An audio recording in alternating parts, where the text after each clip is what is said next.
The Magpies went through their paces today at the M.C.G, looking to avenge their preliminary final defeat of 2007 at the hands of the Cats. However, Anthony Rocker, injured in the loss to St Kilda, was present and moving freely, keen to impress the Magpie selectors and force his way back into the team. Meanwhile, fresh off their All-Australian selection, Dane Swan, Leon Davis and captain Nick Maxwell would be at pains to put their individual honours aside, knowing full well that a defeat this week would mark 2009 as another disappointing and ultimately unsuccessful campaign. The Pies faithful will be quietly confident that their boys can finish the job they started 2 years ago and book yet another grand final berth. Well, some quieter than others. Well, there you have it, guys. Now, as we mentioned earlier in the program, 4 teams remain for 2009, but the other 12 now turn their attention to 2010. In particular, Sean, the Tigers. Yeah, definitely. Look, I think some have turned their attention to 2010 a bit quicker than the others. The Tigers, we were told by a club official, headed off down to the Tan for a team time trial.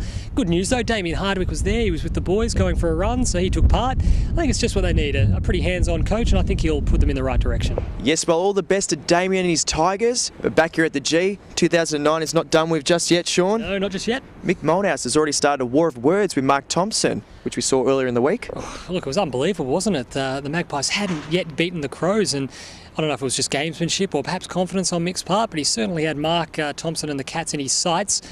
I reckon Bomber played it pretty well. Straight bat, he was dismissive, and as he should be. The Cats have got nothing to prove. There's no more pressure on them this week than any of the other 3 preliminary finalists.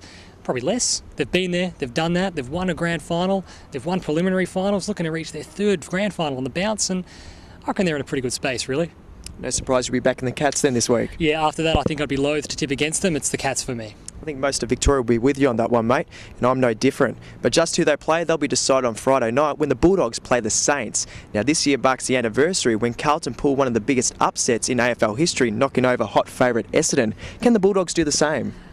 Look, there's a cautious optimism down at the Dogs, and I reckon that's pretty good for them. They've got to go into the game with a really positive mindset. I don't reckon the Saints are quite the unbackable favourites that the Dons were that day, but still, the task is ahead of the Dogs just as it was Carlton that day.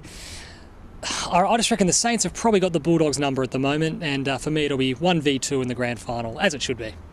Well, I'm going to be back in the underdogs, mate. I think the Bulldogs and Geelong will be playing off in that last Saturday in September, but we won't find out all the answers until Saturday night. But what we do know is that footyheads.com.au will be bringing you all the action from AFL Grand Final week. But until next week, I'm Dave Savina. Sean Peter-budge. Hope your team wins. See you next week. Preliminary final week, only 4 teams remain and only 2 can go on and have a shot at the Holy Grail.